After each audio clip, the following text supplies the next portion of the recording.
working on bikes. Hey! Who's ready for some weekend hangover? Oh, we got Chunky Buns. Got Chunky Buns in the chat. Chunky Buns is already chatting. Holy shit, dude. We have lots to talk about. We got to talk about the World CR, the World WCR. What is? Oh yeah, with Mal Dobbs getting taken out. Mal Dobbs just totally gets cleaned out, and the fucking announcer was like, "Oh, it's clearly her fault." Like, what? Yep.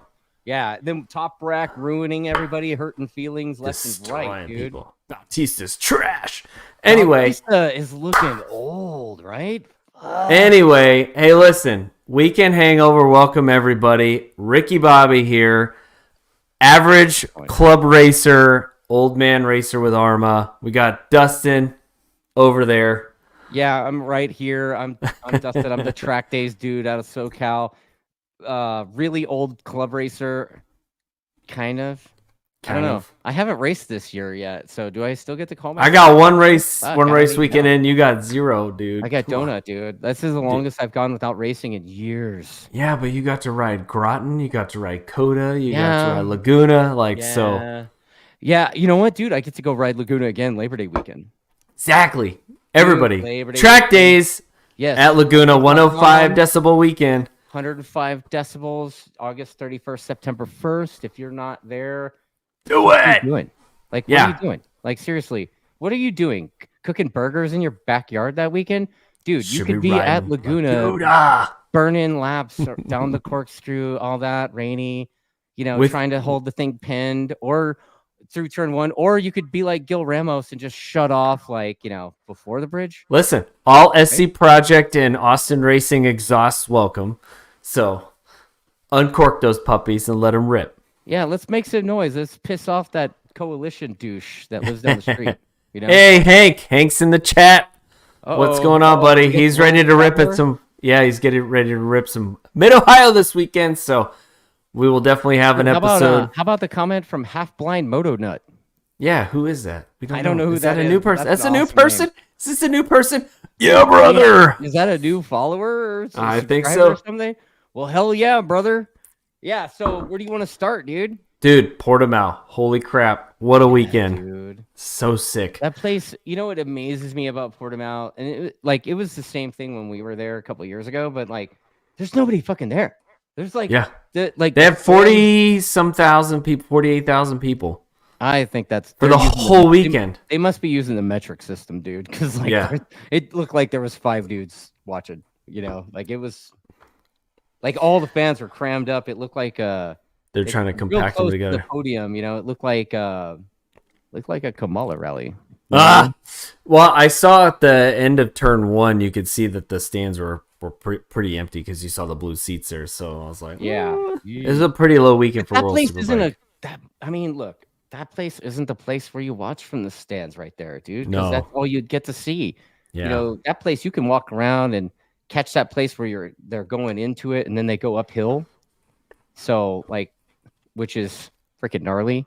And then, there's a few other places where you can walk to and there's stands. You could check things out there. But I'm curious to see what Estoril brings. Yeah. Because there's 2 tracks in Portugal. You got it's a dichotomy there to see what each track brings. So maybe it's the crowd. Who knows? Because MotoGP had already in the gone middle there. of fucking nowhere too. Yeah. Being real, it's like Aragon. Yeah. Well, dude, it's beautiful. I mean, dude, you go there and your hotel is hella cheap, and it's most of them have a window that overlooks out into the ocean, and it's fucking beautiful. Everything's amazing out there. But dude, you got to do a little hike. You got to drive into the racetrack, and it's a beautiful drive. Don't get me wrong. But it's a little bit of a trek. Country ass road, Gotcha. Lily and I had to go do a sticker run one time, and we come around a corner, and there's a sheep herder with the dog and shit. So that's awesome. It was pretty random, but that's what you get out there. But maybe I don't know. Maybe that's the European version of somewhere here in the States. Willow Springs. Topeka, Kansas. Yeah, bro. Right. Or Brainerd. You got to fly in Brainerd, 2.5 hours to get to the track, right? Yep, or Groton. Well, I don't know if I'd... It's not a world-class track. Imagine having a world-class track. No, dude. But the same could be said for Brainerd. Actually. Yeah, right. Yeah. No, it was great. It was great racing. I know the World Super Sport, they had a little bit of a mix-up too because Yari Montello came out swinging and he did a good job over the weekend. I'll admit that I didn't really give two shits about World Super Sport. I was watching World Superbike and I know for that, and then I watched the R7 Cup thing. Yeah, World WCR. Once you get into one of the big stories with that one, with Mal Dobbs getting cleaned obviously in race 1, Mal Dobbs just got cleaned out. Like, I mean, she looked like she was, I don't know, she was moving forward. I don't know what happened off of the start or whatever, but she kind of went backwards a little bit, and it looked like she was moving forward. And then at some point, she just gets straight cleaned out, like just. And the announcer's like, "Oh, Mal Dobbs." And then the announcer guy, like, there's two announcer guys. One's like the writer guy, and the other one's the dum-dum. The dum-dum guy was basically automatically blaming Mal, and I was like, "In what fucking world, bro?" Like, they even showed the replay, and I mean, it was like she just slammed into the back of her, man. Like, I wonder if Andrew Lee's gonna go kick that dude's ass. Shit happens, right? Yeah. So yeah, I hear you. He's I don't think Andrew. I mean, could you imagine Opie like boxing? I mean, come on, bro. I mean, I can see the dude throwing hands. I don't. Have you met Andrew Lee? No. I have. No. I have. He's like it's bro. Yeah, but if his chick's getting messed with, man. Dude, his chick's tougher than he is. Like, come on. Be real. Right? Oh man. Yeah. So and then the next race, dude, she was up to 7th, and I think she was back in like 10th, and she worked her way up to 7th, and then I think she ended up 9th. I think 8th. I think 8th. I think it was 8th. 8th or 9th. Yeah. I forget. But like whatever it was top 10. She told me straight up. She was like, and we've seen it happen. It happened to Kayla Yakov a couple of years ago too in the R3 Cup thing, where she had the position coming onto the front straight and got nipped at the end, basically by the the draft is so important there. Yeah, so. Yeah, and coming off that last quarter at Portimao is such a huge thing because if you don't get it right, man, they as you saw, Nico Labuliga was really trying last year. Bautista got it. He nailed it, and TopRak couldn't do anything about it. And he got pipped way before the line. He was pissed, but anyways. Yeah, and I'll tell you what, man. In that World WCR class, the two top women, there was another woman that was in that mix too. Above Ana Carrasco and Maria Herrera. Yeah, Maria Herrera, Ana Carrasco, and there was just one other one too that was like right in that mix. It's like, holy shit. It's not just going to be them two all season. Cool. Which is good. Well, I mean, those are the two best riders in the class. You got... that other one looked like she was pretty quick, too. Super Sport 300 world champion. Her name escapes me right now. Yes, I know who you're talking about. She won a couple races earlier on. Yep. Oh, okay. Yep. Yeah. My man Kirk! Kirk, the wine guy in the chat. Yeah, I see him. He's commenting on my Bill breakdown videos, man. Thank you for watching those things. I think it's pretty cool that Richard's like kind enough to let me do those stupid things, and we're MotoAmerica copying you, that whole thing. So I don't say that, but say whatever they want to say. I don't think they copied because like I was pretty in depth detail, and I don't think any of them, as he says, mentioned with John opening the fork drawer. So yeah. So, Stamboli and I are plotting and scheming for another something. So, and we might go, I mean, I don't know, like we might go into more depth with the electronics. We might go like, honestly, comment, leave it in the comments if you want to see more stuff with the Superbike than what I've shown you. And I'll talk to Richard, see if we can sort it out. Yeah, and I'm working on some stuff for the Rumble channel, so we're getting going on the Rumble. We have a Rumble channel. We're almost up to $6 over there. Yeah, we're making some money on Rumble with 4 followers. So let's get that up to 10. Yeah. Maybe I should log in to follow us then. Yeah. You know, jeez. Yeah, it's different platform, but really, really good. You can actually turn off the screen and still listen to it and not have to pay for it. So that's a big deal. Yeah, wow. yeah. So what's that? Oh, look at that. Our guest is like jumping in and jumping out and whatever. But okay. Yeah, like look. We ready to go? Hey! We have some kid with a mustache on the show. What the hell? Are you? I don't hear you, man. Like, we can hear you or something or what, dude? You gotta check on that. There we go. There we go. Oh wow, he sounds like a grown ass man now. He sounded like a kid earlier. Yeah. Right, we're good. We're good now. He's like, we're good. Ladies and gentlemen, welcome Julian, aka Juju Correa, to our podcast. So stoked to have him here, fresh from the British Talent Cup. Flew in Sunday night. Got home 24 hours ago, actually. Yeah, this kid's awesome. Why don't you tell everybody who you are? So I'm Julian Correa. I race in the British Talent Cup. I'm 15 years old. Been racing since I was 5 years old, actually. So 10 years on the bikes. Started off in New Jersey Mini GP.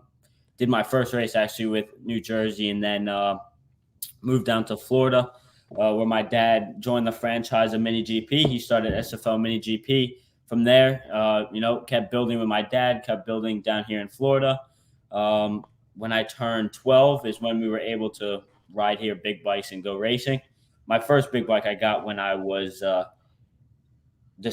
Christmas of 2019. I got my first 400. So that was my first big bike. I was 11. I had just turned 11. And when I turned 12 the next year, I went racing with, at the time it was Femra, now Pan Am. Started off club racing with Pan Am and Weira, which is actually where I met Mr. Ricky-Bobby. My man. And did he make you buy Boxer tools from him? Yeah, that's it. That's where it started, wasn't it? That's how we started the. You got a Boxo box from Ricky-Bobby, didn't you? I have a box in my garage. Yep. That's what happens. So started off with the club racing, and then my shoot sponsor, who of 6 years now, DRC Leathers, invited me to go race for a British Talent Cup team that he had been supporting. He had sponsored the team with Leathers, so he invited me over to do 3 wild cards in 2021. My first weekend was actually with the GP guys at Silverstone. And then, after my wild cards, I did my first full year in 2022 in BTC. And this is my 3rd year still racing in BTC and, fighting for the top step in the championship this year. That's badass, dude. So what is your bike that you're racing? What was that? What's the Talent Cup bike? Oh, it's a Honda NSF 250, bone stock, straight out of the box. All you can do is suspension and Brembo rotor. So okay, so it's like spec. I guess it's like a production base, like it's a it's like Junior Moto 3 kind of. Yeah. Okay. I mean, it's the level. Obviously, you have Junior GP, which is Junior World Championship, and then we're the level below that, so we're the national instead of the, Well, it probably helps keep the thing reliable. Right? Yeah, definitely. Now, is it like a cup thing where you guys like each team has their own bike, or is it like you guys show up and it's like they're all the same? It used to be just like Rookies Cup or Asia Talent Cup. I believe is just like that as well, where they all show up, they all look the exact same. Okay. But no, now they kind of expanded it to now where every nationality can come and race. Before it was just Brits. So now every nationality, there's a bunch of different teams, but obviously they have the regulations to make sure everything's spec. You have the tear downs at the end of the races. And then we have to get weighed after everything. So there's a minimum weight, there's a maximum weight. So all that to keep it as fair racing as possible. So you're like stuffing in a peanut butter sandwich. Yeah, exactly. Yeah. Down a 5 kg thing down the suit after the race or something. There you go. They make it as fair as possible for it. So what? Like, have you seen a competitor get or yourself? Like, have you seen somebody get torn down and DQ'd? I don't think so. Actually, we've never seen. There has been a couple people since I've been there be underweight, so they get DQ'd for that. shit. Never. So they straight DQ you if you're too light. If you're underweight by it could be 0.1 of a kilo and you're underweight. And that's rider weight. So they put you on the scale. Yeah, they combined. Combined weight. Yeah, between the bike. And the front. They have the same. You have to roll the bike on. They have the two scales on there, and then they do the bike weight, and then they do you and the bike together, and those two have to be a minimum weight. You have to be over the minimum weight. So when you're over there, are you are you learning data and that kind of stuff? Oh yeah. 2020 was the big year for me trying to learn the new data because I had from the States I had never had anything telemetry wise, and then going over there, you look at the computer after the session, their first session, you're like see a bunch of lines, and you're like, what's this telling me? So that took a bit of learning, obviously, but after I did, I mean, I don't know. I can't even explain what it would be like to ride without telemetry now that I've been doing it for so long. It helps. Telemetry. Yeah, it helps. Loads on the bike. Yeah. It's insane. Okay. Right on. Yeah, that's awesome because I know that last year you were starting to work your way up, and now you're consistently podium. You got two third places this past weekend at Thruxton, so that was a big deal because I know that it's really hard to be consistent with the podiums, especially with a large group of 9 riders trying to get through the race together because there's always a separation. You get about 8 to 10 riders in there. Everybody's jockeying for position, so I'm sure there's a ton of learning going on from last year to this year where. It's like, where do you need to be at within the last 2 laps, 3 laps, or where you're trying to get to before you can get that final run to the line? Yeah, it's definitely more of a strategic game in Moto3 because of the massive pack racing that we had. I think this weekend it was a pack of 8 riders at the front. So, yeah, obviously it's just a bunch of strategy and a bunch of thinking you have to do mid-race to try and, do a bunch of dress rehearsals before the last lap to make sure the exact spot to be for the last lap to get the best result possible. But yeah, like you said, talk to us about your dress rehearsals. What is that?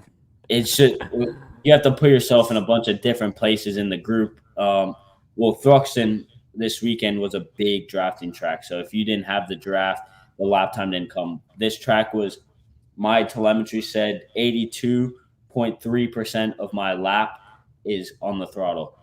Wow. So it's a lot of momentum that you have to carry. You said 82% of the lap you're full gas? Yeah. No shit. That's a lot, bro. Lap, yeah. It's a ridiculously quick track on our bikes. I think we were normally BSB rounds were like maybe somewhere like Brands Hatch, we were 10 to 11 seconds off the Superbike lap times. This weekend we were 5 to 6 seconds off. No, that's crazy. Crazy, yeah.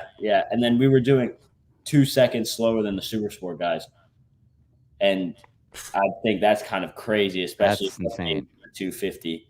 So I mean, that's like hearing over here the bagger dudes going. Yeah, quick as like about the same. Well, they're not super bikes, but they're super sport. Them and the super sport bikes are at the same time almost. Yeah, like maybe a second off. It's pretty crazy. So around there, it was a big thing to be in the right place in the group to make sure you were, you had the best chance you had to, win the race. So I think I dropped back to all the way to the back of the group to see where I would be going into the last chicane because it's a really. I love how you just have the confidence to drop back. Yeah. Well, I mean, there it's relatively simple to get back up to the front, but I dropped back to like 6th, 7th place, and then tried to draft my way up to see how far I can get. And then each lap I'd go a lot bit higher till I was leading the race, and then obviously got swarmed by everyone. So that's kind of what I do throughout the race to make sure I can win the race and how I can give myself the best chance and the best possibility to go out and win the race. Wow, man. Yeah. Well, for anybody who follows Julian, they know that he has a big brother, aka Sean Dylan Kelly. So has Sean been able to help you with any of your racing? Oh yeah, Sean's been massive help. I've known Sean since 2015 when his first year in Rookies Cup. So I've known Sean forever, and he has so much experience at different levels in racing. He was in Moto2 World Championship. He's been in now MotoAmerica, the Superbikes. He's been on a Super Sport bike. He's been on a Rookies Cup bike. So he's able to give me all that different kind of perspective and all the experiences to help me whenever I need. And I'm so grateful for Sean. He's helped me so much throughout my entire career, and he still does to this day. He has so much, like I said, experience that I, suck up whenever we're training, or it doesn't even matter. We could be on mountain bikes and he's teaching me something. So I would say that he's just, like I said, I'm so grateful for him. He's done so much for me, giving me so many different opportunities with how connected he is in the paddock. He introduced me to my first world championship box in American racing in 2022 when he was in world championship. And, I will always think that that's probably one of the coolest experiences of my entire life.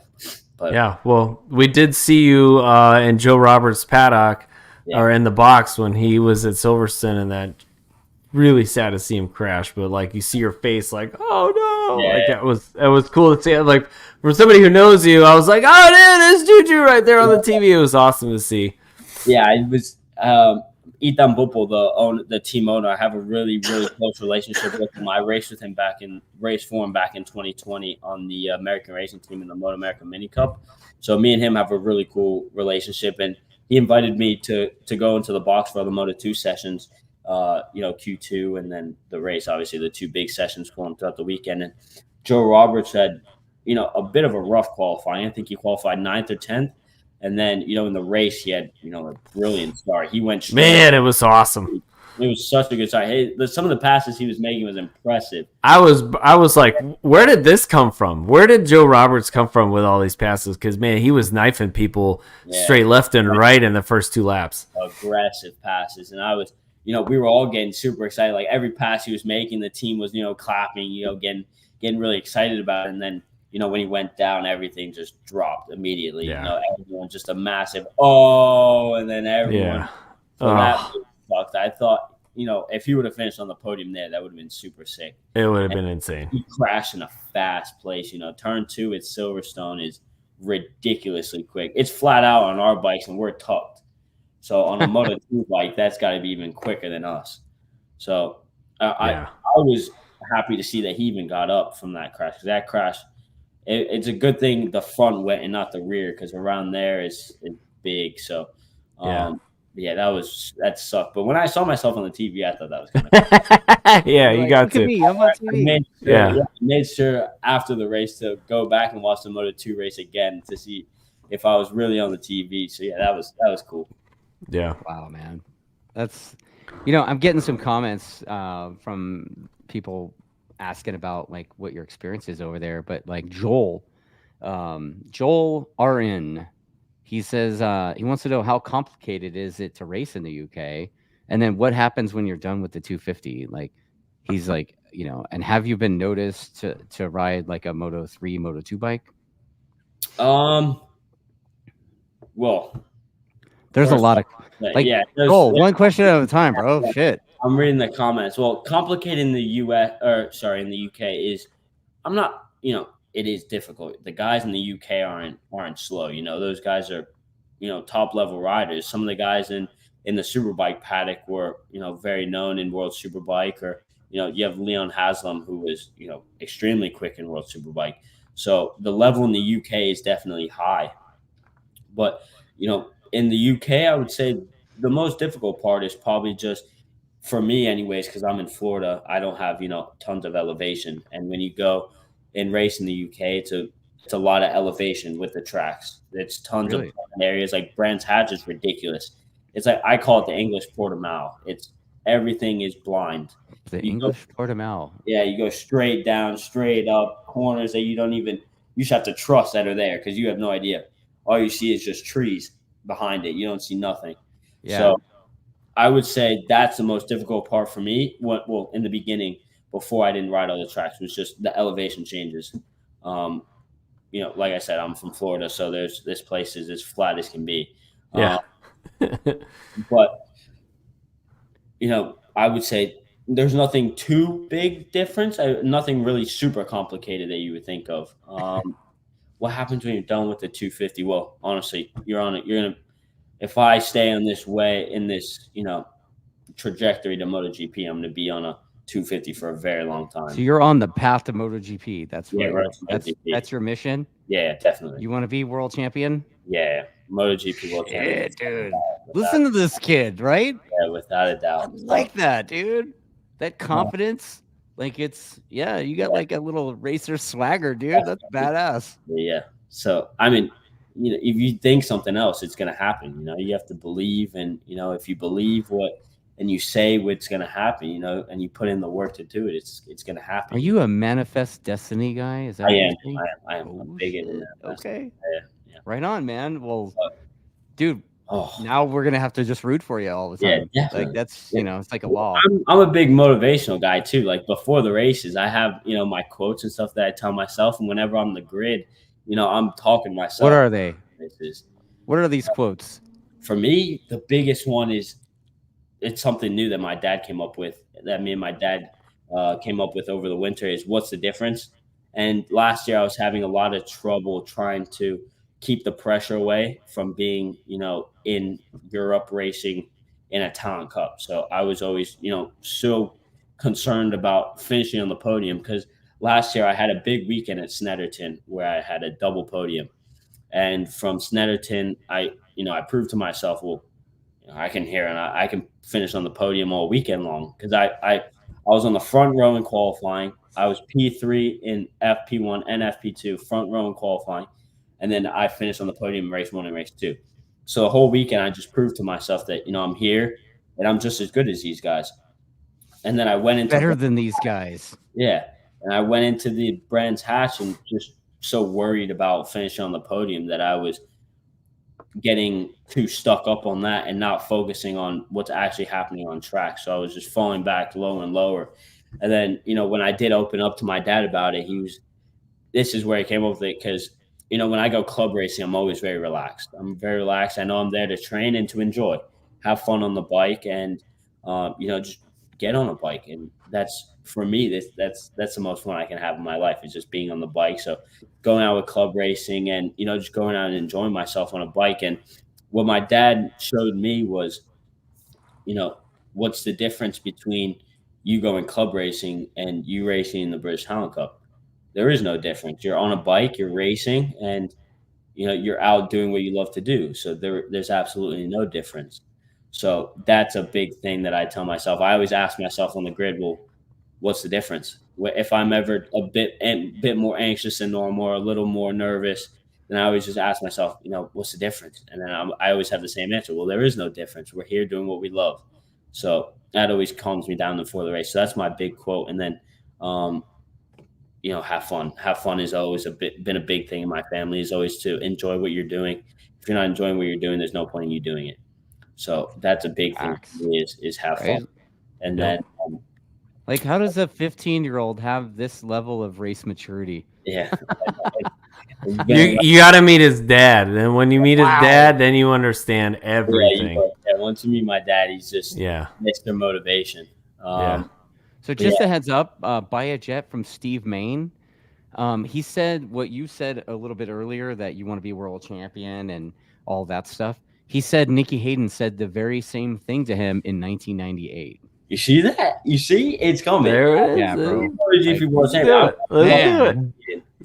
Right on, dude. But that's a big thing. And then for me, one thing that I did shockingly at Navarre round 1 this year was I told myself that I wanted to roll into Parc Ferme after the race, and I did it. Nice. So ever since then, I've always told myself on the grid, I'm going to roll into Parc Ferme. No matter what, I'm rolling into Parc Ferme on the podium. And ever since I've done that, I've finished on the podium every time. Every time before the race, I tell myself I'm gonna roll into Parc Ferme and I'm stepping on the podium, and I do it. So that's another big quote for me before I go out on track or whenever I'm in the grid or something. Yeah, that's awesome. And then Ride to Death has a comment about you. You also racing with the Dreyers and Isaac. All like in mini motard stuff. Yeah, and mini GP on the Supermotos. I've been racing the Dreyers and Woodworth for so long. Really? Yeah, maybe 2016 I think is when the Dreyers came out, and I think Woodworth was even before the Dreyers. So I've known them for a long time, and they all started in SFL just like I did. And, we've all kind of grown up together from the SFL to go kind of into our own national series. They're in the Junior Cup, and Avery's in Twins Cup now, but obviously he's still doing Junior Cup. And then I've kind of branched over to Europe. So we've grown into our own different paths. We all have our own goals. But yeah, even, to this day, all four of us actually are racing each other in Motard at SFL, whenever we can. Whenever I'm home, I'm there racing. And whenever they don't have a race, they're there racing on Motard. So yeah, I've been racing with them. Avery, I classify him as, my brother from another mother. Me and Avery are so close. He's like a brother to me now. So, wow. Yeah, he's him and his sister. Obviously, I don't want to speak too much on it, but about their really, really unfortunate passing, and I've tried to be there the best I can for both of them. I know I was so close to their family. It's crazy, right? Like just all of a sudden, right? It's unreal. Honestly, I couldn't even believe it at first because I almost thought of Aaron as another dad to me. I've been, whenever at the track, if I ever needed help, Aaron was there to help. So, I've tried to be there the best I can for them too. But yeah, like I said, I've known all three of them for forever now. I think, was it 2024? They started in 2018, so 8 years. It's more than half of my life. That's awesome. So, yeah. Well, on that note, did you watch any of the racing from this weekend? Yes, Portugal. Yep. Whenever I had a break, I was watching the Superbike races. That's awesome. Dustin, I think you said I didn't really focus too much on World Supersport either, but yeah, right. It was hard not to. It was such great racing. Pretty easy to skip it just by not watching. I know. I think honestly, World Supersport was kind of was going out whenever I was going out, so I didn't really focus too much on World Supersport. And I didn't. Whenever Nicola Beluga left, I kind of just stopped watching it because I feel like he was a showman on the Supersport bike. He's doing a pretty good job on the Superbike too, right? Yeah, he's ridiculous on the Superbike. So after Beluga left, I kind of stopped watching it as much. And last year, I feel like it was a bit better, anyways, because Chen On Chu was actually performing, and he was doing actually pretty good on the cow. My whole thing with him on the Cowie is like I get Keenan and Cowie have a long relationship with a long history with the Turks and the Cowies, right? But dude, like at some point you got to cut ties because that bike is so long in the teeth, and it's just if they could get the 636 motor in that chassis, I think it would do really well. But I mean, at the end of the day, like you're either on a Yamaha or you're on a Ducati because they ain't got no Gixxers in there. So yeah, and I mean, Scafoglu is not even doing good on the MV Agusta anymore. The MV Agusta was pretty competitive last year. I think he even finished on the podium last year, I believe. Well, it's finishing on the podium now with Marcel Schroeder, but still, it's like Marcel Schroeder's a top level guy, though. That's championship winner, so he's gonna be good. But I mean, how about Valentin DeBees? Like Joel's mentioning it. I haven't watched World Supersport in a minute, but dude, that guy was a beast here when he raced here. So he's quick on the Yamaha. He's fast. I can see that dude on a Superbike here. He's quick. Valentin DeBees. Yeah. So I got a question. Johnny Ray on the Yamaha. Shouldn't have struggling. What's going on, dude? Shouldn't have left. I don't think he should have left. He's finishing exactly where he finished on the Cowie last year. I don't know. I feel like he. Am I wrong? I think the Alex Lowe's and the Kawasaki have made that much bigger of a step that he could have gone with them instead of going back to a new bike, and then now he's struggling on the Yamaha. That's just my opinion, though. Yeah, but Alex has Johnny's old crew chief, Parariba. Yeah, exactly. And I mean, I think the bike's a bit better this year than last year, and Alex is capitalizing. So impressed with Alex Lowe's now because Phillip Island, dude, he looks like a maniac, dude. He does, like at Portimao, it looked like he was on fire again, but then he's on fire and then he kind of fades back. Fades a little bit, but he was riding the ragged edge of that. But he was riding the wheels off that bike, and he kept it up. He's always been known as Crash Lowe's, just like his brother. But this year, dude, he's been on. Yeah, I agree. Yeah. He's definitely performing at a high level this year. Yeah, and how about the championship implications of the number 1 plate dude throwing this shit on the ground? Bautista, I think Bautista's hitting his limit now with his age. I think his age is getting to him. Don't you think Johnny Ray too? I maybe? agree with that one too. Johnny Ray's been in Superbikes for a long, long time. I mean that dude's been racing top level since what? Nam? Like right? Yeah. Like, Oh, man. He Yeah, said dude. Nam. Like, you should have gone with Tom Sykes. Tom Sykes retired. yeah, dude. Oh, Tom Sykes is still looking for a ride, dude. You could hear him because he was at Donington, and they're like, "So, Tom, how are you doing?" He's like, "I'm looking for a ride still." Maybe he'll find a ride in America. Well, he did have a ride in BSB for a bit, didn't he? He was on a BMW, but he didn't really perform that unless they were at Donington. If they would have been at Donington all year, he would have won the championship. Yeah, right. Yeah, because these screens are on there, but yeah, exactly. Yeah, it's Gerloff getting that 4th place, and then his recovery ride in race 2 because his Super Pole race was dog stuff, but like he had a great recovery ride in race 2, like 18th to 8th. Funny. I think it's so funny to see the inconsistency in World Superbike at times. Like you watch race 1 and it'll be one result, and then you watch the Super Pole race, and then the guy who finished second is like way down. And then he goes back to race 2, and he's back up on the podium. Are you talking about Gerloff? Maybe. Maybe. I mean, dude, that guy is like I think it was a heroic ride for him to get 4th, and right. That was an awesome ride. I was like, shit, is he gonna get on the podium, dude? Like, it was close. Ride, though. I'm glad to see he's back in the Superbike. Yeah, he deserves to be there. Yeah, so I guess it's official now, right? Like the silly season stuff. He's gonna ride was it Pichetti? Pichetti. Yeah, I don't know. Which is the same team that Chan Chu is on. Yeah. Which is what Tom Sykes was on last year. Right. Yep. Yeah. Except they're gonna have the different chassis, right? No, that is Alex Lowe's is on the Bimota team. Oh, I think they're all I think they're kit bikes, bro. No, I don't know. Maybe I'm wrong. No, I don't know. In the Garrett comments, Garrett will be on the. He is on the factory supported Cowie bike. Bimota Kawasaki is Alex Lowe's and Axel Bassani. Yeah, I'm really not impressed with Axel Bassani. I think, especially with the level that Kawasaki's at, I don't think he's doing very, very poorly. Like, it was at most that who was the rider that caught up to him after they went into the gravel? Or they ran on somewhere.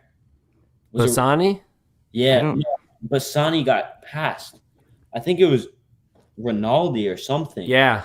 Rinaldi caught back up to him, and Bassani was like way back after Rinaldi made a massive error. And then he caught back up to him and beat him in the race. I think that's very And those guys used to tangle on the Ducatis. Yeah. So right. I definitely think he should be doing a bit better than what he is, especially with the level of the Kawasaki. Yeah, for sure. And he's got Alex. I think he's got Marcel Doinker, that's the dude who was with Alex Lowe's last year. So I think it's the crew chief. What did you think about the sort of like a semi resurgence of TopRak's teammate? Oh, Michael Vandermark. I call him Mr. Injuries. Yeah, he is kind of Mr. Glass, right? Yeah, I feel like he's constantly getting hurt. But whenever he is at his game, like the top of his game, he's fast. He is fast, but he just has to stay off the floor. Like he's not TopRak fast, but he's not. He's quick. He's quick, yeah. And he's always just has those monster high sides. Whenever and every year he at least has 2, and he somehow breaks something in his body. I think he just has some of the worst luck in Superbikes. Yeah. Yeah, I hear that. Yeah. Scott Redding. Yeah, that too. Yeah. I mean, who has worse luck? Yeah. Vandermark or Redding? Yeah. I mean, Redding did well in the Super Pole race, but then he didn't do so well in either of the main races. The big races, yeah. No. Well, I mean, do you think? What do you think of? Let me rephrase this. Like, how are you as a racer yourself watching the race? You know, we talked about it earlier, right? Like Rocco watches races and he says he's watching the front ends, and then we talked about how it looked like TopRak's front tire was going to peel off the rim, right? Yeah. Like, are there things that you're looking for when you're watching the race? I do, yeah. A couple things that I've started watching now is the body language. I like to watch the body language of the riders at different times of the weekend. Okay. So whenever, FPs, their body language will be completely different to what they look like in qualifying. And then whatever their body language looks like in qualifying looks completely different to what they look like in the main races. And now with the new sprint race era, I like to watch what the body language looks like between the sprint race and the main race when they have to one not conserve tires and then the other one when they do. So I like to learn that. And what are you seeing when you're watching that? So whenever I'm watching, how are they different? I like the big one for me, like the big class is Moto3. I like to watch Alonso a lot with his body language. Right. And with the new Pirellis, they do have to manage the tire. The tire. Are you running Pirellis too? No, we're on Dunlops. Oh, you guys are still on the old stuff, huh? Yeah, the BTC is the only FIM Talent Cup that's not on Pirellis because BSB had one more year on the contract with. So after this year, BTC is going to Pirelli as well. But, if you just listen to the commentators, they always say, the guys are burning off the tires on the Pirellis because they don't last long enough. So in practice, the biggest difference is between qualifying and the race. In qualifying, you could just see the aggression and how much Alonso just forces the front tire into the floor. And, he uses it to get the bike to turn, and the way he, abuses the rear brake to get the bike to just go. And uses the rear brake. Yeah. He just, stomps on it, gets the bike, sideways, somehow gets it back without the front folding, and then is able to get straight out of the corner. And whenever you watch in the race, you can always see the way they come up off the brakes. They look a bit more relaxed, not so much weight off the front, kind of, not taking their time, but obviously they look a bit easier than in qualifying. They're doing smooth movements, not super heavy on the throttle, not super heavy on the front brakes. So they're mailing it in. Yeah, exactly. Yeah. They're a bit more steady, a bit easier. And then. So what are you noticing about the Superbike guys?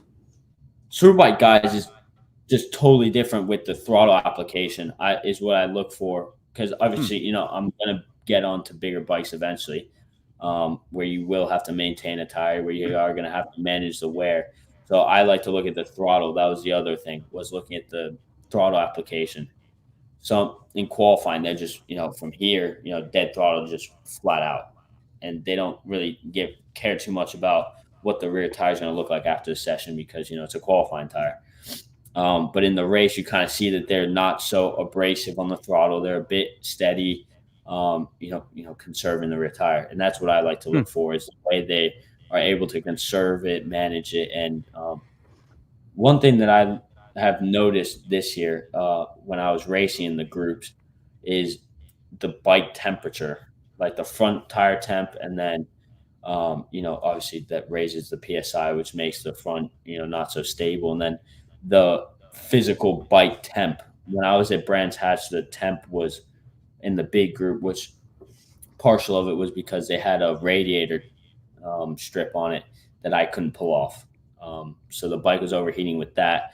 And then in the group. So I've been looking for that ever since then to see if any of the guys, pull out of the slipstream, a little early to make sure their bikes cooled off, or whenever in a MotoGP race and they're in a group, like in the sprint race, if they pull out to make sure the front tire temp is, staying low. Because I know it tells them on their dash, I believe, it tells them how hot the tire gets. Right. I like to see and look for that whenever, maybe mid-race or three-quarters race distance, to see what the guys are doing, if the tire's getting too hot, or if their bikes are overheating, something like that. So that's what I look for. So what you're saying is that you have a thing to pull tape off of your radiator? Yeah. So our bikes are air-cooled, I believe. Yeah, Christian Daniel said the same thing. Yes. Remember he said he fucked up and didn't pull it all the way or something, and his bike overheated? Yeah. Exactly. They have a piece of tape over the radiator, and then they run the piece of tape from the radiator up to the gas tank, and then they have like a little bit of tape holding on to the gas tank, and then whenever I don't get to when the red light is flashing, I do it just before. And if it's really cold outside, that's when we run it. But if it's really hot, there's no need. But yeah, you pull it off. It just comes, straight off like it's like a tear off from your visor. It just pulls right off. And most of the time it ends up on the track. But yeah, it's about what happens. It's you pull it off, make sure and then you immediately just see the temperature just drop. All the airflow is able to go in and the bike is, cool again. And then you feel the power. That's when that's the big problem, is that the power just drops. It goes straight down the toilet. It's terrible. That was my big problem around Brands Hatch, was I had no straight line speed. I was having to carry a buttload amount of corner speed through all the corners, forcing the front end and just hoping that it didn't go away, because once I opened the throttle, it was just, they were pulling away from me. But yeah, we have that bit of tape to pull off. That's sick, dude. That's awesome. That's so cool. That's so, awesome. TopRak has won 13 in a row now. New record, wasn't it? 12 Yeah. the record. 12 is the record. Yep. So, like, how far is he gonna go, dude? Is anybody gonna stop that guy? Oh, where are they going next? Estoril? Magny-Cours or Estoril? I thought it was Magny-Cours because they were talking about like Estoril, maybe. I'll look I it thought up. it was Estoril. I'll look it up. I thought it was double Portuguese rounds. Yeah, I think so too. I think But they if were it's talking about Estoril, he's going to win by miles because of how many hard braking areas there are. He's so strong around. Dude, like I said, man, like he goes in there, like turn 1 at Portimao looks insane. It's right? ridiculous. They're like 6 gear, It 200 is miles an hour. Magny-Cours. No Magny-Cours way. is next. Yeah. All right, well, he's going to win there anyways. There's too many hard braking areas. Well, everywhere that you have to brake hard, TopRak's gonna ruin everybody. Yeah. Right? Especially that long back straight, he just outbrakes everyone. Rear wheel all in the air, bike out of shape. He somehow just gets it stopped. It's gone. Oh, so it's Magny-Cours, then they go to the new Italian track Cremona next. Do they finish Estoril? No. It's Cremona, Aragon, Estoril, and then the Spanish round at Jerez. Wow. Yeah.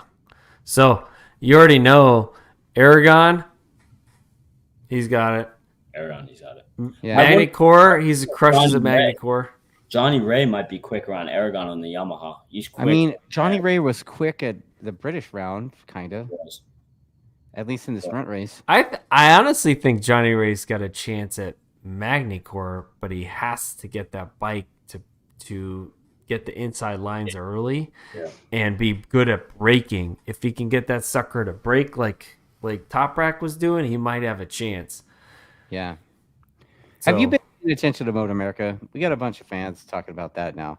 Yeah, MotoAmerica Super Sport prediction. Super Sport or bike? For bike. Super no. What's your Super Sport prediction? Yeah. Because they got a big round coming up this weekend in Mid-Ohio. Yeah, I don't even know because no one's been there. Well, I'm sure they've done some testing. PJ was ridden there a few times. PJ, Kayla, and Corey, didn't they? Yeah. No, I meant PJ raced. PJ raced there back in the day. Oh. Yeah, so did number 2. Well, yeah, number 2, Bobby Fong raced there. Like the older heads have raced there, but I know that Super Sport, PJ's the only tested one there. I wonder if Matthew would be quick. It just depends on who learns it quick. People are saying that Chris McCreary, and I've actually heard this before. They're saying he's saying it's going to be Heron, JD, and Cam P because it looks like rain all weekend. Dude, if it's raining all weekend, I mean, if it rains, it's going to be Gagne, the attack guys are going to dominate. If it's raining, the Yamahas, No doubt. And I'm not saying that. Well, yeah, I am saying that just because I'm biased as fuck. But Yeah. Still, they've showed even at the ridge they were ridiculous in the wet. They were like this close to each other, but they were just so smooth and had no moments at all. They were ridiculous in the wet. Yeah, and I'll say it, dude. I talked to Mark Gagne. Happy birthday, by the way, Mark Gagne. I talked to Mark a couple days ago, and he said that Jake's kind of good to go. We'll see. Oh, you got a forearm surgery. Yeah, he had a couple of procedures. I'm just gonna leave it at that. That's good. And apparently they worked. I don't know. We'll see. But I think Jake wants to come out and smash this weekend. Yeah, I talked to him. I didn't even ask him. I was like, "Hey, dude, you're good, right?" He's like, "Yeah, let's go." So like he's always that way. But Jake smash. yeah, dude. Like I'd like to see Jake do Jake things. It's been kind of tough watching him not be able to use his hand and whatever all year. He's still in the fight too. He still can win the championship. It's because he's a beast. Yeah. There's a reason why he's got a giant number 1 on the front of that thing. Money on JD. Ooh. JD hasn't really performed well on the BMW this season. No, only in the at Road Atlanta, but we all know how that ended. Right. He just came off 2 wins this past weekend at Sturgis, so that's flat track, right? But he hadn't been on a flat track bike in how long? Dude, last year. That's like that'd be like him forgetting how to. That'd be like me forgetting how to eat peanut butter, dude. Like, no way. Come on, dude. Yeah. Oh well, Tytlers say they're gonna race. No, Superbike on the no, they're not racing World Superbike. It's about going to the World Superbike round with Tytlers because they got the giveaway. Okay. Yeah. That's what they're talking about. That'd be kind of cool if they did. It would be. Like Cambodia would be somewhere that MotoGP went and he raced on a Moto2 bike. I think he'd be quick on a. Cambodia is a beast too, man. Like that dude is. He's the guy. Like if you say those dudes over there have the worst luck, that dude's had the worst luck in MotoAmerica Superbike this year. Like definitely. Last 2 years, really. Oh, his crash at Pitt last year was horrendous. Dude, that was scary. That was a scary crash. Dude, yeah. The way he got hit, Ashton hit him right in the face. There's blood all over the place. Dude, it was brutal to watch because I was pulling for him, man. I was like, he was catching up. He was doing good things, and then the scariest part, I think, was I remember seeing his arm like go back and like twist, and I thought definitely he did something to his shoulder or something of that sort. And then obviously when he got up just with the massive slit over his eye, I think, that was not ideal. Yeah, that's scary. Yeah, that sucked. So in Supersport, you've got the classic PJ and Matty Skoltz war. It's kind of been going in Matty Skoltz's favor most of the season, except for this past round at Laguna, right? Mm-hmm. Right? At Laguna, just like PJ's like, "Oh yeah, bro, I'm still here. Just a heads up, I'm still here." Yeah, right? It was awesome. Speaking of Supersport, if I was Josh Hayes, I'd probably sign up for this round to do in Supersport. Really? Yeah, dude. Josh Hayes, he owned Mithos. I think I would. He raced there on the Superbikes, didn't he? Back in the dude. He crush it. Dude. So fast. He probably, he and Melissa probably still have an R6 laying around at the house, too. Definitely. Right? Definitely. I'm sure you could grab the Squid Hunters team and do it, too. You think so? What is it? It's Matthew Skoltz's team now, isn't it? Yeah, Strock Racing. Track Racing is the name of the team now. You could definitely find something. Definitely. Well, he probably has a bike, dude. I don't know. Hank says Pegram's the Worm's gonna do something this weekend. Yeah, dude, the Worm rode at Laguna. Dude, I actually talked to the Worm. Oh yeah, at Laguna. I was like, dude, the fuck are you doing here? He's like, I just wanted to ride, man. I'm like, what? Like that dude's older than me. And he had a TV show, man. I watched that on Vimeo or whatever they had. Superbike family. Now, Julian, I got a question for you, man. Did you watch the Amazon Prime movie One Fast Move? No, it came out while I was in the UK, and I wasn't able to open up Amazon Prime because it was my whatever VPN I had, they were catching on to it. So I was like, oh, forget it. I'll watch it when I get home. Oh, like Amazon Prime is like against the law over there? Something like that. It's just a geolocation. Like they don't allow the US, like a US account in the UK. Is it good? Did you guys watch it? Is it good? Well, you know what? I'm gonna like Might be a little Ricky-Bobby. weird watching it from a racer perspective. Okay, so you know what? Before I let Ricky-Bobby talk about it, like you gotta watch this movie. I've explained this already to somebody today, and it works. You gotta watch the movie. Like I had to watch the movie with the same eyes that I watched the movie Rad with, like when I was at 5th grade. Like I had to like kind of watch it like I was a 5th grader, and then it was like fucking cool. Julian doesn't know what rad is. Well, I said that for you, actually, Ricky-Bobby. Funny story. Yeah, So you have to take your racer brain, pop it off, and put in a normie brain and say, like your mom's brain, and just put it on and be like, hey, you got to put your mom's brain on? Yeah, you got to be like, hey, I'm watching a movie. This is going to be great. Should I text Lily and ask if she could bring me some fucking waiters for this bullshit? Yes. Wow, because you cannot watch it with a racer's brain. Just like a Navy person cannot watch Top Gun. Yes. Just like an Air Force person can't watch Iron Eagle or any of that other stuff, right? So remember that when the Gran Turismo movie came out? Yes. Like all the different circuits. And yes. I was watching with the racer perspective, and I know every single track around the world. And when they were going to Le Mans, and then it would be Hungaroring with blue and yellow stripped curbs. So I looked on, like I was watching. I was like, I just kept telling my dad, I was like, that's not Le Mans, that's Hungaroring.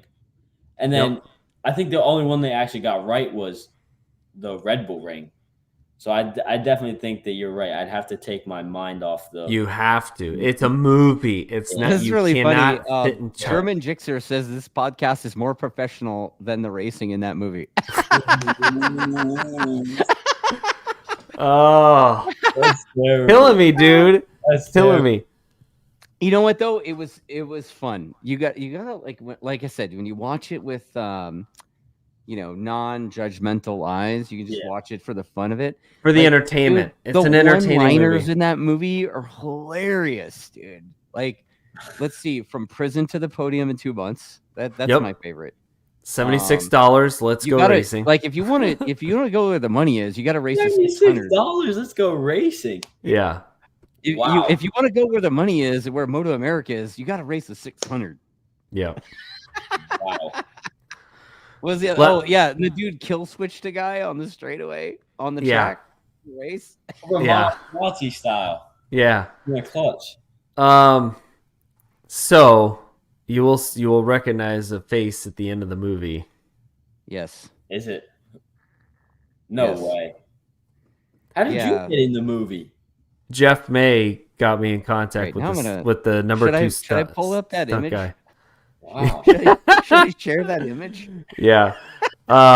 So Jeff May hooked me up with the number 2 guy in the stunt team, and I got like 5 of my buddies to go. We were all at Road Atlanta. We filmed at Road Atlanta for like 5 days in the span of 2 weeks. Yeah. So it was a great time. We had a lot of fun. Jason Farrell, fresh off his win at Road America, showed up like it was 2 weeks after that happens. First week of July is when we started filming 2 years ago. Wow. They brought Posh in. Posh was he rode the Triumph. All the Triumph scenes were Brandon. All the R6 scenes were Dave Cutler. And then the dad on the bike was stunt doubled by Brian Stokes. And then Opie Kaler was riding the camera bike. And then he also has a couple, like, you could see him on his blue Gixxer with this, like, white duct tape. And then he wrote 147 on the front, which was hilarious. But, yeah, we had a blast doing the movie. There's the picture. Okay, so I edited it. Oh, yeah. That scene was hilarious, too, because they were like, hey, we're gonna do like the last part of filming. We want just like 10 riders or whatever. And then the stage guy came and was like, hey, we're gonna get everybody ready. I went down the line to tell everybody go get ready. By the time I made it back to my bike, 10 bikes had already made it out. And then when I showed up, they're like, no, we got everybody. I was like, all right, fine. I turned around, put my bike in the pit, turned it off, was sitting around with my buddy Robert Murillo and my buddy Sean from Triumph. And next thing you know, like the director's like, "Hey, racers, we need you guys over here for this scene." I was like, "All right, well, I bebop over there." And like, "All right, he's gonna come in. You're gonna congratulate him, bro dab him up or whatever." So I was just standing there, and then he did it, and then that was the scene. And then I think we did like 5 takes. But the first take was the actor had taken his liberties with his female co-star, and she was not digging that. It was pretty interesting to see. I was like, ooh. Everybody in the crowd was like, he was making out with her a little too aggressively. So, but anyways, the director was super cool. He was all about like the sounds of the bikes had to be representative of the bikes that were on the screen. So he made at least they weren't like 75 speed 2 strokes. Yeah, no, it was in the R6 body. It was all mic'd up around us when we were doing all the different scenes. We were riding Road Atlanta in multiple directions, and we rode Old Turn 12, which was wild. We rode it at like 60-70% speed, and it was like, man, they did this like full tilt, like, nope. It's called gravity cavity, something like that. No, that was on the other side. So when you come down 10A, it used to go straight up and over the hill, like under the bridge. It went straight up and under the bridge, and that was the cavity part. Yeah. And then they changed it to 10A, 10B. Yeah, got it. Yeah, so weird. Yeah, it was. And then we had they filmed at the little track across the street too, right? Yeah, the pit scene where they got into the fight was across the street. So you see the Boxo canopy in the background, but you gotta love a fight scene in a club race movie, right? Yeah. You gotta like. I mean, all like back in the day, there was one. It was like I don't actually. Yeah, you know what? It might have. I can't remember if it was Sigland and somebody, but there was. Yeah, it was, I think it was Nick Moore and Chris Sigland out here, throwing hands, right? Oh yeah. And I think there was one. I don't know if it was involving the riders. I think it was the parent of one of the riders, but I think it was Joey Pascarella and Benito. Wow. Here at Vegas. Joey P, huh? Yeah. Wow. And I think it may or may not have been Joey's dad. Like, so, yeah. Well, and the infamous bottle incident. Oh yeah, At Barber. yeah. SDK's dad throwing a water bottle in the water. at Hayden Gillum. Yeah. Barber? Yeah, it was at Barber. No, that's a Jersey. It's Jersey. Was it Jersey? Oh, it was Jersey. Yep. Yeah. We don't know how that ended. Yeah. Yeah. It was. You gotta love a fight scene though. It's like, oh yeah, that guy. I didn't like the way he passed me. I'm gonna beat him senseless. Like, that doesn't happen. Yeah, it was. It's once you get like past like critiquing the movie, because my wife had to tell me. She was like, because I immediately started off. I was like, oh, she's like, no, just cut it out. Just watch the movie. Yeah. Enjoy it for what it is, and quit Ricky-Bobby being... was basically walking me through the movie as I watched it from the other side of the country. Yeah, it was pretty funny. Yeah, but... it was great. It was super great. Like the movie, like if you watch it like a movie, you're gonna be like, what's going on here? Why is the acting so dog shit? Why, like the storyline's like whatever. It's not right? that bad. It's pretty not that bad. But if you watch it from like, to see what they're gonna say next, then it's like, all right. I mean, they got some pretty like higher level actors. Edward they're James not... is almost retired. I mean, yeah, but hey, I don't know. Listen, Who dude's got some hardcore awards. Eric Dane from Fake News. Irate Barry. Get out of here. Eric Dane from Grey's Anatomy, and then KJ Appa from Riverdale. Wow. And then they brought in Austin North he was in Outer Banks.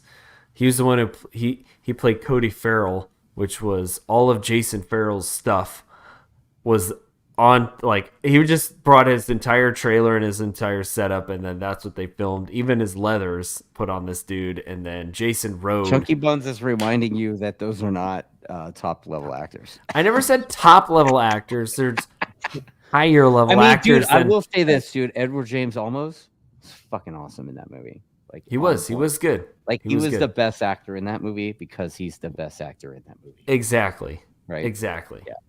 Just throwing it out there. It's straight to Amazon streaming. Stand and deliver guy. Yeah. Like, look at all those cheesy racing movies that they have on Amazon Prime and all the other, streaming services. It's better than those. Yeah. And it's something for motorbikes, right? Yeah. Like, there hasn't been motorbike shit since Torque and Biker Boys. By the way, Michael Gugis from Road Racing World Magazine, that dude, he did a replay for that dog shit movie. Yeah. He did? Oh yeah, Michael Gugis wrote the screenplay for Biker Boys, and I think he actually hung out with like Lawrence Fishburne, King of Cali and all those guy guys. or whatever. Yeah, Lawrence right? Fishburne. No, like the real one though. Oh, the real one. Oh wow. Like he hung out with that group or whatever. Oh wow. Somehow it turned into that dog shit of a movie. So he wrote that? He wrote the screenplay to it. I think they took some Hollywood liberties with it too. Yeah, they had to. As the they last do. good motorcycle movie must be like Hidden the Apex, where they did the movie with the MotoGP guys. But that's a documentary. I think the last road race movie before that was in the 80s with Peter Berg. Yeah. Race to Glory or something. Yeah. Because Silver Dream Racer was like in the 70s? late 70s, early 80s. Yeah. Because they raced at track was that? Yeah. Ryan from Horsepower Rodeo coming in. Hey Ryan, there we go, buddy. Yeah, he's like, oh yeah, people always bitch about having no motorbike movies, then shit all over them when they come out. I'm curious. I mean, all the dirt bike guys are crapping on the Supercross movie that came out. That was funny too, right? Yeah. Oh, yeah. I think I was at Anaheim when they shot that. Oh wow. Yeah. And they did it at because they did Anaheim and then they shot at Glen Helen. And then there's the Forrest Lucas did a dirt bike movie that I watched. Yeah, it was Heart's War or something like that. It was actually pretty good. But yeah, Mr. Lucas was doing from Lucas Oil was doing a bunch of films with like racing and other stuff. So well, like I said, you know what, man? Like I really wanted to shit on the movie. I shit on it privately to you just because it was funny because I knew you were in it. Yeah. But like I said, I don't know what movie Julian, because I'm old. I don't know what Julian would use for that kind of movie. But like I started watching it like with the eyes I would use to watch the movie Rad, and it was great, right? Well, funny story. You mentioned the movie Rad. So Opie Kaler, for those who know Opie from the Gixxer Cup days from the late 90s, and he was racing Superbike in the early 2000s. He's a huge BMX fan, and he's got a basement full of BMX bikes on top of his DeLorean because he's a huge Back to the Future fan. So he owns a legit DeLorean. Anyways, he found out just before I got there because he built some of the race bikes for the movie. But Eddie Fiola, who did the stunts for Crew Jones and Christian, Lori Laughlin's character, he did all the BMX stunts for both characters. So when you watch her doing all the stuff, the trick with the, all the tricks, you see this like really crappy wig on a dude. That's Eddie. And Eddie was on the stunt team for the movie. So we all got to know Eddie. I have a rad replica bike at my house that I brought with me and got him to sign the number plate. And he ended up, we got some video footage of him doing the BMX tricks from the movie and some other stuff with Opie's bike. And we had a blast. We had a really good time with Eddie. He's a really nice guy. So that was really fun. That was kind of just a totally random thing that happened. We're more fanboyish with Eddie being there than anybody else in the movie. It was pretty funny. Yeah, and Ryan, like probably both of us, has the special edition re-release DVD of the movie Rad. Yes, and that was because Eddie filmed The Hangover, the movie. And you'll see him walking across in front of the cop car when they're driving on the Vegas Strip in the sidewalk, and you'll see Eddie walk in front of the car. Ed Helms recognized Eddie, and Eddie was telling me the story, but he recognized Eddie from inside the car and freaked out because he knew who Eddie was. It was like, oh my God, Eddie Phil. So everybody's like, why is Ed Helms freaking out over this dude? And so they got to chatting, just like we did. They got to chatting. Well, that chat facilitated the 4K release of Rad a couple years later, thanks to Talia Shire's son, who Ed got Eddie in touch with. Ricky-Bobby is the encyclopedia of just information like this. Random stuff. Random thoughts by Ricky-Bobby. Wow. Yeah. Dissertation on the Rad movie, and then tying it into this motorbike movie. It was well pretty done, wild, sir. Well done. It was done. pretty wild. So, I didn't know any of that before saying that. Yeah, no, it was some really good stories. So it was a fun time. Right on. Yeah, check out the movie, dude. Yeah, I guess Julian, you're gonna have to check out the movie and then tell us what you think of it, and we'll say it on the next episode of Weekend Hangover. Yeah. It seemed a little off when I saw the trailer. Yeah. Yeah. But so when's your next race, Julian? 5 weeks. 5 weeks. 5 weeks. Yeah. Unfortunately, so what are you gonna do until then? I actually leave again on Monday. I got home yesterday. I leave again on Monday. I'm going to Spain. I have a test at Jerez with a junior GP team, and from there I'm going to do some training with the Riders Formation guys up in Barcelona, and then from Barcelona I'm going to fly over to Manchester, go back with my teammate, and then go over to Alton Park, and then between Alton Park there's a week in between Donington, so I'm just going to stay in the UK between Alton and Donington, and then from Donington, Rookies Cup tryouts. So going to go do that. Hopefully I can get into the tryouts, and then from there, then I can finally go home. So it's going to be seven big weeks away from home. Wow, man. Yeah. Yeah. So Ricky-Bobby's like in the comments talking about the movie still. So that's fun. Well, I'm answer questions. I mean, I gotta. Hey, you know what? You said something about you being a cyclist. What's up with that? Yeah, big cyclist. Well, I'm a mountain bike guy, right? Mountain bike guy, yeah. I love mountain biking. I have a road bike, but I enjoy mountain biking just because I like the way that you always have to be aware. Like it works on your awareness a lot. So always with the fast reflexes. Especially, I like to go to trails that I don't know, so I'm always having to, work on the reflexes and work on my awareness. But yeah, I've gotten over the past year and a half, 2 years, I've gotten pretty decent at mountain biking. I hate jumping though; can't stand it. I've seen too many people that get hurt jumping, and it's just a useless risk. So I can't stand jumping, but through the trails with the easy doubles and the tabletops, like the big tabletops, I'll do all that. But like the big like triples with like the massive gap in the middle and like the big spines where they like whip over. No, I'm not into any of that. I cannot do that. You're not gonna bomb down a cliff and do like the Red Bull shit. Downhill mountain biking stuff with the big boulders like everywhere. No, I'm not doing that. Absolutely not. Just like me, dude. I do not like jumping bikes. I can't. I don't know. I'm a roadie, 100%, dude. Like I always think of dirt stuff across the board, motorbikes, whatever. Dirt is for planting vegetables. Period. My road bike. I grow my vegetables in that, dude. Yeah. I want to. Whenever I get, start getting paid for racing, it's like where I have a nice budget. I want to get a big, Alicia Spargo has like that massive bicycle collection with all the nice road bikes and all that, and he's always on the bicycle. I'd love to do that. I like to say Alicia Spargo is a full-time cyclist, part-time MotoGP racer, just because of how much he's on the bicycle. So dude, I think Jorge Martin too, right?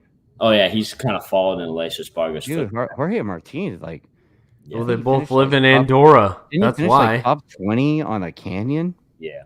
Yep, Like, yep. that dude is a beast. Yeah, he's big stuff. So I love cycling. I told you before, it's one of my favorite pastimes. It's my favorite form of training. I'll take cycling over it. Yeah, dude, your bicycle was gorgeous. That's the obligatory Trek Madone Yeah. shot. Gorgeous. But Yeah, dude. You know what? Last question. This one's from Joel. Have you trained with Jorge Lorenzo's dad? Jorge George. Lorenzo, Chicho Lorenzo. No, I personally have never trained with Chicho Lorenzo, but Sean did. Sean Okay. was part of Chicho Lorenzo's, I guess, academy, you could say, but he was Yeah. like online, the virtual thing. So where he would send the videos in, Chicho would give the feedback, and then he would do it again. They'd give him the drills and all that. So most of the drills that I've learned from Sean come from Chicho Lorenzo. So I guess in a way, Indirectly. yeah, in a Nice. way, I've done Chicho Lorenzo's drills and partial of his school. I haven't physically been to his school and had a one-on-one with Chicho Lorenzo, but I've done plenty of his drills, plenty of the things that he taught Sean that Sean taught me. So Wow. yeah, That's cool, man. again, another thing Sean's helped me with. It's kind of never ends. We gotta get that dude on the show, man. Yeah, that was That'd be one of cool. our next people we got to get on the show. Sean is cool. Yeah. Well, right on, man. Well, you know what? I'd say we both are rooting for you. And, Oh, yeah. I think you might have picked up a couple of new fans here in the comments. Yep. Hope so. Chunky Bun said she'd never heard of you before till about an hour and 15 minutes ago or something. So yeah. Good stuff, Go man. to his Instagram page. Yeah, you know what? Send Ricky-Bobby all your detailed website, whatever, and I'll put that stuff in the description of the video. Sounds good. Yeah, I'll do that. Fair enough. Yeah. There you go, Chunky Buns. Yeah, dude. Yeah, keep that shit up, dude. Grow that stash out, dude. Do the Will Morton curls and all that. Like, I gotta keep it going. I feel like it's kind of my thing now. I've had it going for dude, so long. the mustache is your thing. Yeah, I've had it going. TopRak's rocking the mustache once in a while. Exactly. I mean, yeah. So anyway, dude, great having you on. Yeah. Ricky-Bobby, you. final thoughts? Yeah. Oh man, super thankful, dude. Really appreciate you coming on. I know it's been a hectic weekend and travel and all that stuff, so really appreciate you coming on. We got awesome weekend coming up with Mid-Ohio, so yeah, stay tuned next week. Sorry, Dustin's gonna have to up his game for our next cameo with our what do you call it? The Max Biaggi came and gave you his old thing, so you got to up your game, dude. I don't know how you're gonna do that. Dude? Like, I don't know. I just came across that dude and he was down. So I don't know. Maybe I'll get some more writers to do something like that. Yes, Because yes. all they got to do is say the same shit, right? Like, that's Tuesday it. Night, whatever. Yeah, right. We gotta start doing that. Yeah, we'll have to work on that. Yeah, Yeah. it's our next level. We're just dude. up in the game. So yeah, Juju. Thanks again. South Florida Mini GP. Also check that out. Right on. Thank you. Well, guys. you know what? Catch you guys on the next one. And thanks a lot, Julian, for jumping in. Thanks everybody for commenting. And hit all those buttons, like, subscribe, and all that, and comment and share and all that. And check out Rumble. Oh yeah, and check out Rumble so we can make maybe another $6. Yes. That'd be sweet. Right on, man.